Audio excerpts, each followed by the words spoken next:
My dad looked me dead in the eyes across the dinner table and said, "The best thing you can do for your sister's graduation party is stay home." I was 31 years old. I had just spent 4 months rebuilding my parents' catering business from the ground up after a kitchen fire gutted half the commercial space. 4 months of 70-hour weeks, vendor renegotiations, and personally calling every client to save their bookings. And my dad sat there with his arms crossed and told me my presence at my own sister's party would be a problem. I didn't cry. I didn't yell. I just set my fork down very carefully and said, "Okay." That was the moment everything changed. But to understand why I walked away and what happened when I did, you have to understand how we got there. My family runs a catering business in the suburbs of Columbus, Ohio. My parents built it from nothing in the early 2000s. My mom did the cooking. My dad handled the clients, and by the time I was in middle school, they had a decent regional reputation for wedding receptions and corporate events, nothing glamorous. But it was ours, and I grew up proud of it. I have one sister. She's 5 years younger than me, 26 now, and she was always the one my parents pointed to when they talked about the future. Pretty, more outgoing, better at the kind of small talk that makes clients feel warm. My mom used to say she had the gift. I was the one who stayed late to reconcile the invoices. I went to Ohio State for a business degree specifically because I wanted to come back and help grow the company. My parents encouraged it. My dad used to say I had a head for numbers, and my mom said the business needed someone like me. So I graduated, took a modest salary, and started doing the work nobody else wanted to do. Supply chain, vendor contracts, health code compliance, payroll software, the unglamorous infrastructure of keeping a small food business alive. My sister went to art school in Pittsburgh. She came home for holidays and summers and helped at events sometimes. But it was always on her terms. She'd work the front of house at a wedding, and people would love her. And my parents would beam at her like she'd built the pyramids. I'd have spent the 3 weeks before that event negotiating linen rental prices and updating the commercial liability insurance, and nobody mentioned it. I told myself that was fine. Some people are front of house, some people are back of house. I was okay being back of house. Then the fire happened. It was a grease fire in our main prep kitchen. March, 2 years ago.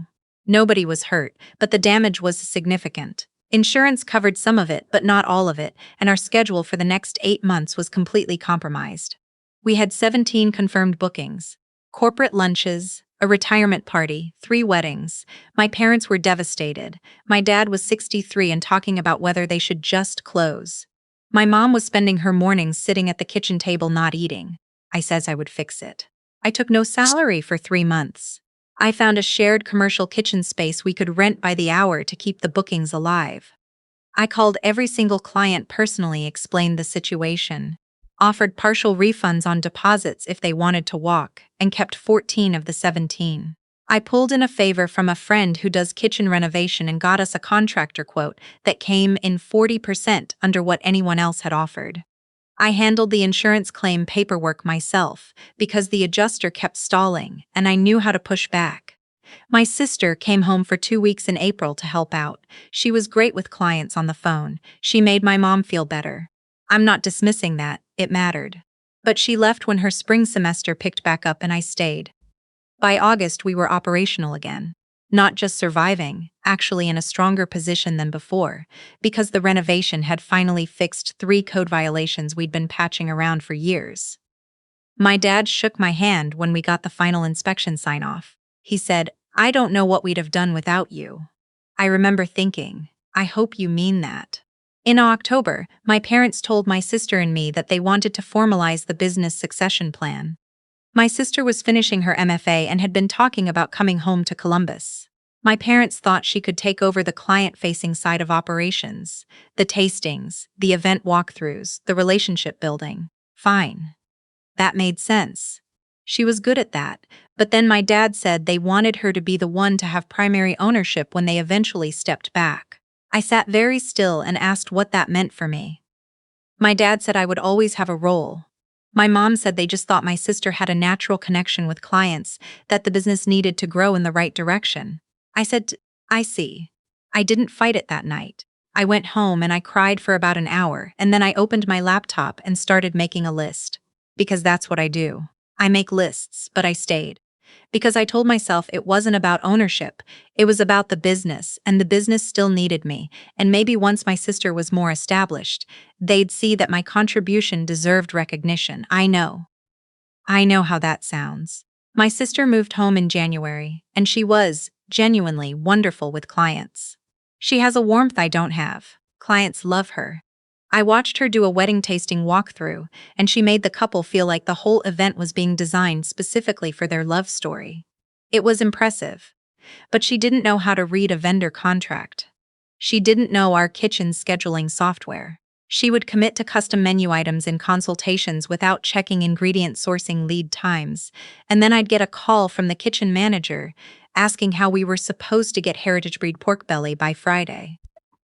I was cleaning up behind her constantly, not maliciously, she just hadn't learned the operational side.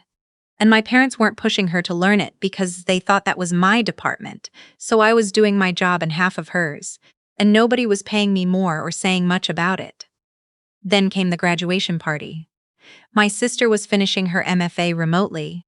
She'd been auditing additional courses, and my parents decided they wanted to throw her a proper graduation celebration. A big one. They'd been so focused on business recovery that there hadn't been much room for family celebrations. They wanted to do it right. They told me they were going to book our business's own kitchen and staff to cater it, which meant it would come out of operational costs, essentially comped.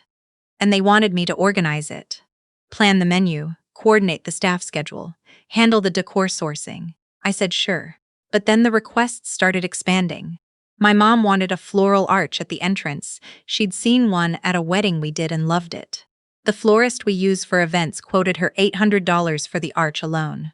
My dad said to make it work. My sister wanted a dessert table with a custom cake from a boutique bakery she liked in the Short North neighborhood.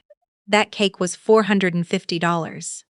Then there was the photo booth, the DJ, the specialty cocktail bar, a real bartender, not just a punch bowl, because my sister liked the idea. I put together a budget outline and sent it to my dad. The event was going to run close to $8,000 if we booked everything they were asking for. He looked at it and said, "That seems high. Can you bring it down?" I pointed out that 7 of the vendors they'd requested were premium tier, and that I could find alternatives if they wanted. He said, "Your sister only graduates once." So I didn't push back. I started making calls. 3 weeks out from the party, I was coordinating 6 vendors, managing the staff schedule, designing the layout of the outdoor tent we were renting, and handling my full regular workload. I hadn't taken a day off in 6 weeks. My best friend, who I've known since college, called me one night and said, "You sound like you're running on fumes. Why are you doing all this yourself?" I said, "Because someone has to." She said, "That's not a reason. That's an excuse for them." I didn't have a good answer. 2 weeks before the party, my parents sat me down at dinner. My sister was there too. They said they wanted to talk about the day itself, about the feel of the event. My mom said she wanted it to feel cohesive, everyone close to my sister, celebrating her. And then my dad said it.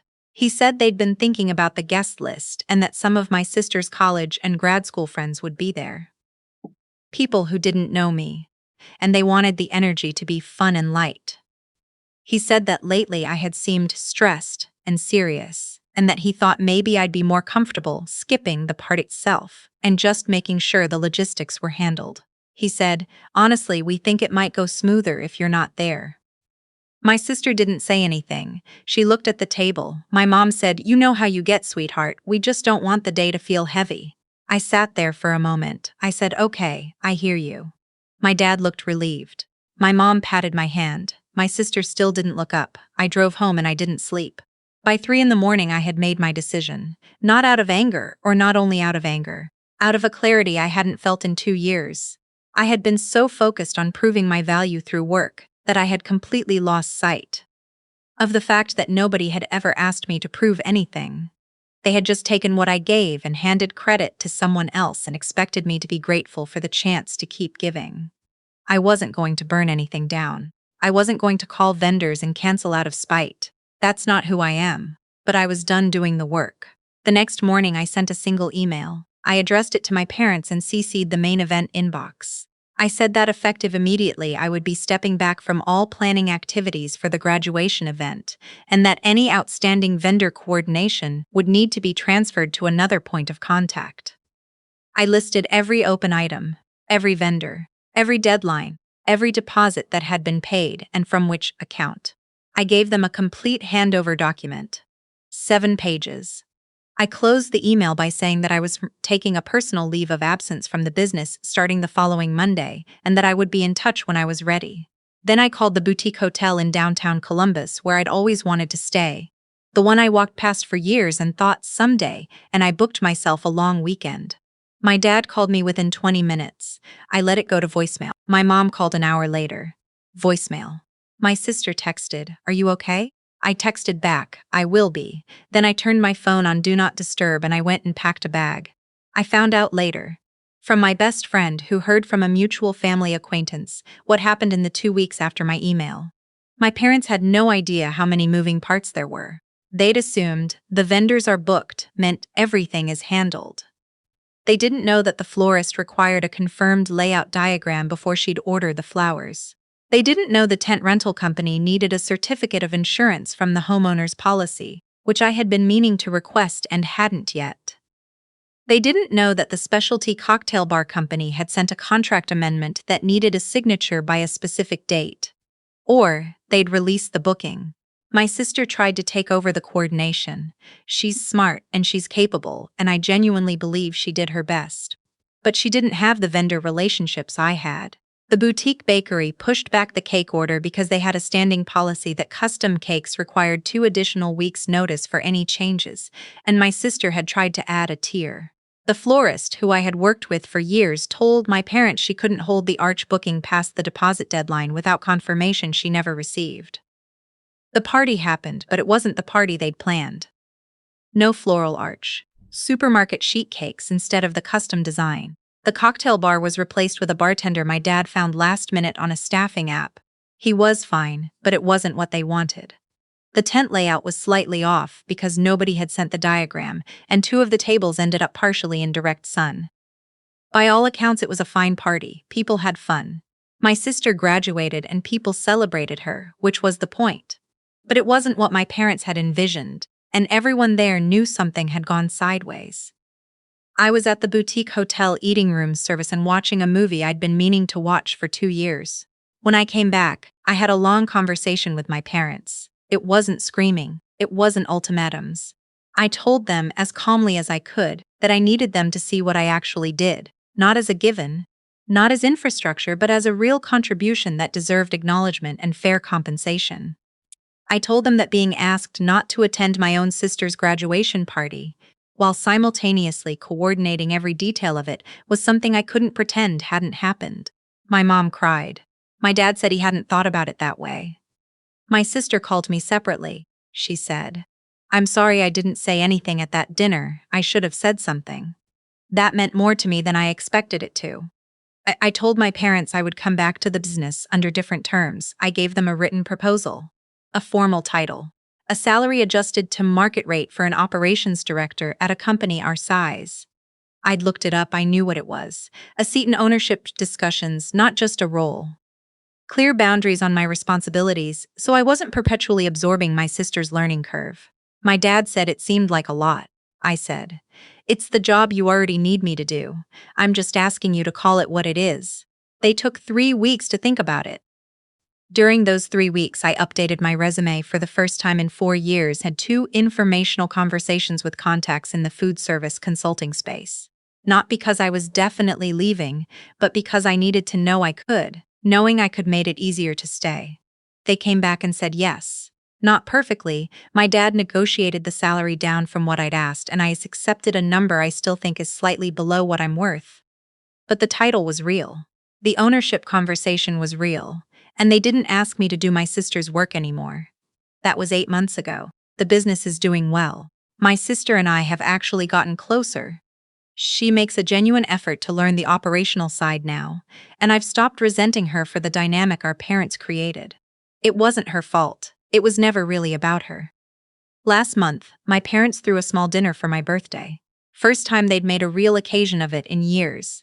My mom made my favorite meal, pot roast, which is not exactly catering level cuisine, but it's what I asked for. My dad gave a little speech about how much I meant to the family and to the business. I sat at that table and I felt something I hadn't felt in a long time. Not vindication exactly. Something quieter than that. Like I was finally allowed to be there.